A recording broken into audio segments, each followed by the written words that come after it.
मरण कंडिका का स्वाध्याय हम सभी कर रहे हैं। आचार्य श्री अमित गति सागर जी महाराज द्वारा रचित।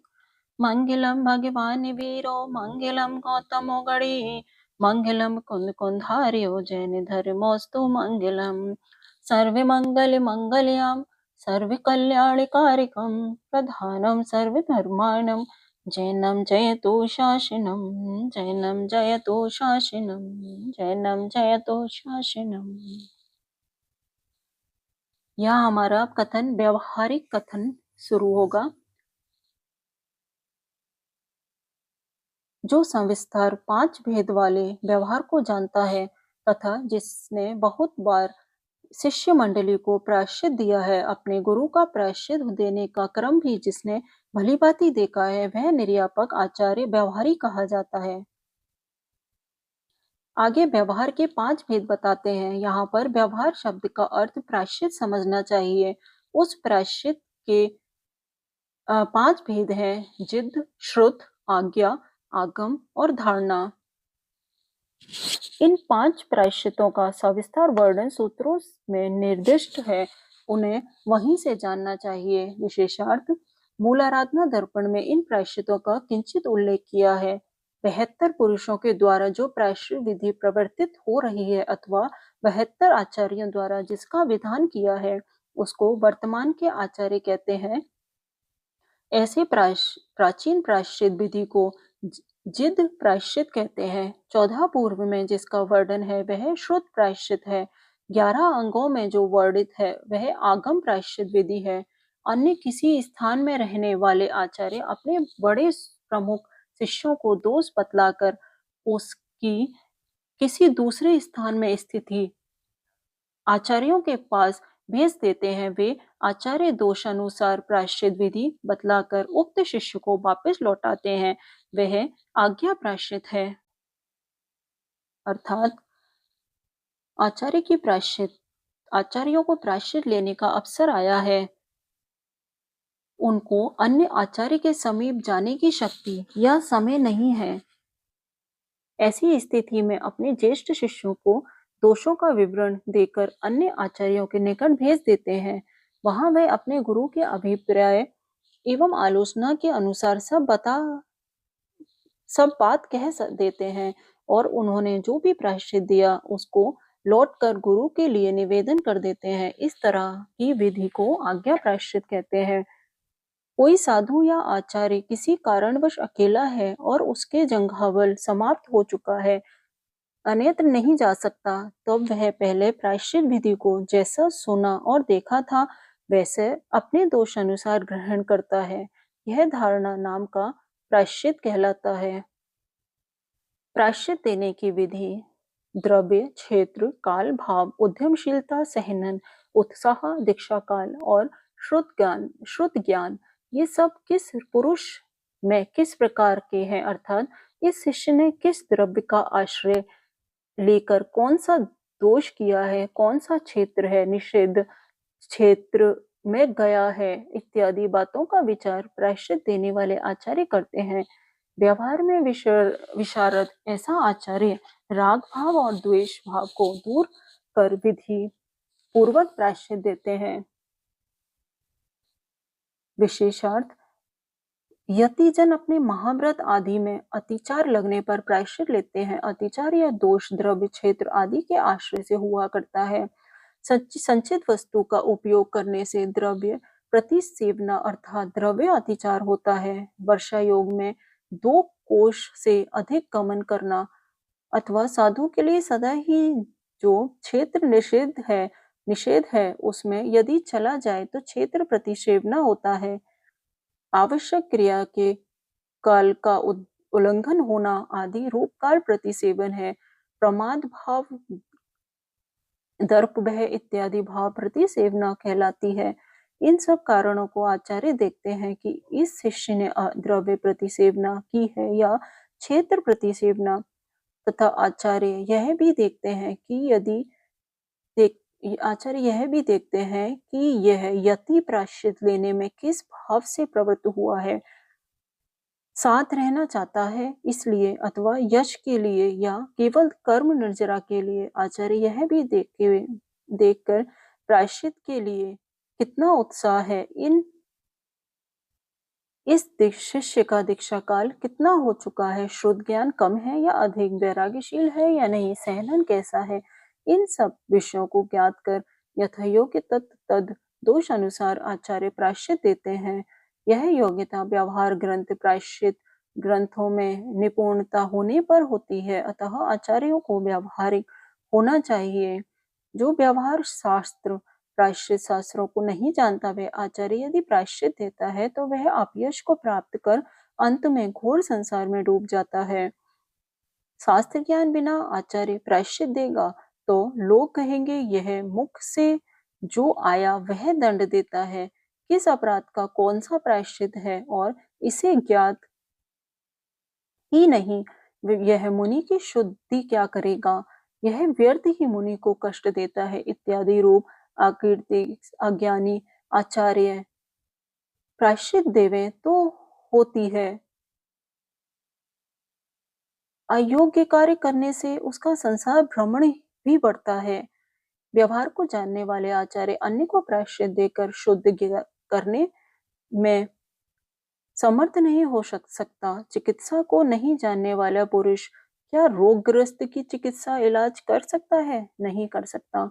इस कारण से बुद्धिमान छापक को व्यवहार के ज्ञाता निर्यापक के समीप ही रहना चाहिए। कैसा है छापक? मनोवांछित अनेक फल देने वाले बोधि और समाधि रूप वृक्ष को जो सींचना वृद्धिगत करना चाहता है, अर्थात जिसे अपने बोधि समाधि को बढ़ाना है, उस छपक को चाहिए कि वह व्यवहारिक निर्यापक का आश्रय ले। आगे प्रकार तत्व। जो निर्यापक छपक को वसति आदि में प्रवेश कराने में, वसति आदि स्थानों में से बाहर निकालने में प्रवीण होता है, खड़े करना, संस्तर और उपाधि का शोधन करना, कमजोर छपकों को करवट दिलाना, सीधे से उल्टा और उल्टे से सीधा सुलाना बिठाना, इन क्रियाओं में जो निपुण है तथा उठाकर खड़ा कर देना, मलमूत्र का त्याग कराना, इन सब में चतुर है। सेवा या वृत्ति विधि में शक्ति और भक्ति सा सदा लगा रहता है, अपने को कितना श्रम हुआ है इसका विचार ना करके सदा छपक का उपकार करता रहता है, ऐसे गुण वाले आचार्य प्रकारक कहा जाता है। परिसेयों द्वारा पीड़ित हुआ छपक सहायता करने में कुशल ऐसे आचार्य आदि द्वारा सुख शांति को प्राप्त होता है, इसलिए समाधि मरण के इच्छुक छपक को प्रकरण गुण विशिष्ट आचार्य की सेवा करना चाहिए, अर्थात प्राकृत आचार्य के प्रति या प्राकृत आचार्य के निकट समाधि करना चाहिए। यहाँ प्राकृत वर्णन समाप्त हुआ। आगे आयोपाय दर्शित्व। जिसके संसार सागर का तीर आ चुका है अथवा मनुष्य पर्याय का तीर अंत आ चुका है, ऐसे छपक के भी राग द्वेष का उदय तीव्र आ सकता है तथा क्षुधा तृषा आदि परिश्य द्वारा संकलेश युक्त परिणाम भी होते हैं। कोई छपक प्रथम तो मैं निर्दोष आलोचना करूंगा ऐसे प्रतिज्ञा करता है, किंतु फिर उस प्रतिज्ञा को छोड़ देता है। गौरव का आकांक्षी नष्ट बुद्धि ऐसा वह छपक आलोचना करने में लज्जित होने लग जाता है। छपक के मन में विचार आता है कि यदि मैं अपराध का निवेदन करूंगा तो यह संघ मेरा त्याग कर देगा, अर्थात मुझे संघ में नहीं रहने देंगे अथवा मेरा तिरस्कार कर देंगे। इस तरह वे छपक आलोचना करने में भयभीत होता है अथवा छपक मेरा आचरण शुद्ध है ऐसा सिद्ध करने हेतु स्वदोषों को गुरु के समक्ष नहीं कहना चाहता है, अपना महत्व स्थापित करना चाहता है। इस तरह पूजा प्रतिष्ठा ख्याति का इच्छुक वह छपक गुण और दोषों को नहीं देखता, अर्थात आलोचना में महान गुण है और आलोचना नहीं करने में बड़ा भारी दोष है, ऐसा वह नहीं सोचता। छपक के द्वारा इस तरह लज्जा आदि के निमित्त शुद्ध आलोचना नहीं करने पर निपुण निर्यापक, जो कि हे क्या है और उपाधि क्या है इसको अच्छी तरह जानते हैं, वे उस छपक को हाय और उपाय की विधि उपदेश देते हैं। इस तरह के आचार्य क्षयोपायदर्शी कहते हैं। आय रत्नत्रय की वृद्धि को कहते हैं और अपाय रत्नत्रय के नाश को कहते हैं। आलोचना में माया भाव रखने वाला भद्र बुद्धि छपक द्वारा यदि सामान्य रूप से आलोचना को है अर्थात सामान्य दो अपराध बताता है, विशेष को छिपाता है, तो आयोपाय दर्शी आचार्य उसे आलोचना के गुण दोष कहते हैं। छपक आलोचना ना करे या अथवा केवल अपने सामान्य दोषों को आलोचना करे तो आचार्य उसे समझाते हैं कि यदि आलोचना नहीं करेंगे तो आपके रत्नत्रय का नाश होगा और सभी दोषों का निवेदन रूप आलोचना करेंगे तो रत्नत्रय धर्म प्राप्त होगा, उसमें निर्मलता आएगी। जो कपट भाव से आलोचना करेगा उसका चारित्र्य नष्ट होगा इत्यादि। आचार्य छपक को उपदेश देते हैं कि संसारी प्राणी इस भव सागर में बड़ी कठिनता से संयम को प्राप्त कर पाता है। संयम में सार ऐसी समाधि की अज्ञानी शल्य युक्त मरण करके नष्ट कर डालता है, अर्थात माया शल्य को नहीं छोड़ता, कपट पूर्वक आलोचना करता है, वह सारभूत समाधि सहित संयम का भी नाश कर देता है। जिस तरह द्रव्य शल्य कांटा आदि के लग जाने पर सर्वगीण पीड़ा और दुख होता है, उसी तरह भावशल्य माया कपट को निकाल नहीं देंगे तो जीवों को संसार भ्रमण रूप महान दुख है। जैसे कांटों को नहीं निकालना तो वह पहले चर्म से घुसता है, फिर उससे पाँव में छिद्र होता है, अनंतर पाँव में आकृंवत मांस वृद्धि होती है, पुनः वह कांटा नाड़ी तक घुसने में वहां का मांस सड़ता है, पुनः बहुत से छिद्र होकर वहां पांव निरुपयोगी बन जाता है। उक्त पैर के समान ही भय, गौरव और लज्जा से भाव शल्य माया कपट को नहीं निकाल दिया तो विविध दोष युक्त हुआ संयम नष्ट हो जाएगा, अर्थात छपक भय से दोष छिपाता है कि यह मुझे बड़ा प्रायश्चित देंगे, लज्जा से यह आचार्य मेरा तिरस्कार करेंगे, अथवा अपना बड़प्पन दिखाते हुए छपक आलोचना नहीं करता, अतः आचार्य उसे कांटे का उदाहरण देकर समझाते हैं कि कांटा नहीं निकाला तो पैर सड़कर नष्ट हो जाएगा, बेकाम हो जाता है। ऐसे ही मन का माया भाव नहीं निकाला तो संयम और समाधि नष्ट होती है। अहो छपकराज, आलोचना नहीं करने से समाधि नहीं होती। जिसका बोधि समाधि लाभ नष्ट हो चुका है, ऐसा जीव चिरकाल तक जन्म, जरा और मरण रूपी भयंकर आवृत जिसमें उठ रहे हैं, ऐसे घोर संसार समुद्र में परिभ्रमण करता रहता है। उस संसार में तीव्र पीड़ा वाली 84 लाख योनियों में समाधि को नष्ट करने वाला वह छपक का जीव सतत सहस्त्रों दुखों को सहस्त्रों दुखों की सहस्त्रों दुखों दीन हुआ भोगता है, अर्थात संपूर्ण योनियों में भ्रमण करते हुए वहां के सर्व दुखों को का उससे सामना करना पड़ता है। इसलिए हे चपक, तुम्हारे लिए एक मुहूर्त ही शल्य युक्त रहना ठीक नहीं है। उस शल्य को तो आचार्य देव के चरण कमलों में भली प्रकार से निकाल ही देना चाहिए।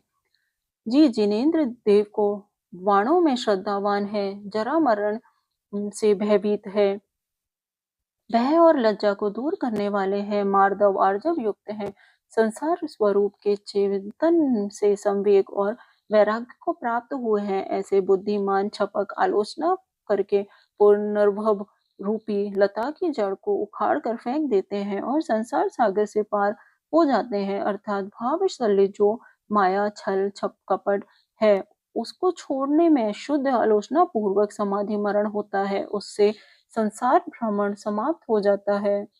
आलोचना द्वारा गुरु को अपने अपराध नहीं बताने में बड़ा भारी दोष है और अपराधों को बता देने में विशेष गुण है। ऐसे आचार्य यदि समझाते हैं तो वे अपायदर्शी नहीं है। यह श्लोक अशुद्ध प्रतीत होता है, ऐसा लिखा हुआ है इसमें। निर्यापक आचार्य द्वारा इस तरह आलोचना के गुण नहीं बताने पर वह छपक नियम से हे और उपाधि में मूढ़ बुद्धि होवेंगे। अर्थात अपराध का निवेदन गुरु के समक्ष नहीं बताना तो हे है, त्याज्य है, और अपराध निवेदन करना उपादेय ग्रहण करने योग्य, ऐसा वह छपक नहीं समझ पाएगा, अतः दोषों से दूर नहीं होगा और गुणों में प्रवृत्ति नहीं करेगा। अतः बुद्धिमान छपक मुनि को चाहिए कि वह आय उपाय आय अपाय दर्शक आचार्य के निकट रहे। उनके निकट में ही निश्चय से चार आराधना सर्वविघ्न रहित संपन्न होती हैं। आय पायदर्शी वर्णन यहाँ समाप्त हुआ। आगे का स्वाध्याय कल करेंगे। जहाँ वाणी के ज्ञान से सूझे लोका लोग, जो वाणी मस्तक धरो सदा देत हो ठोक।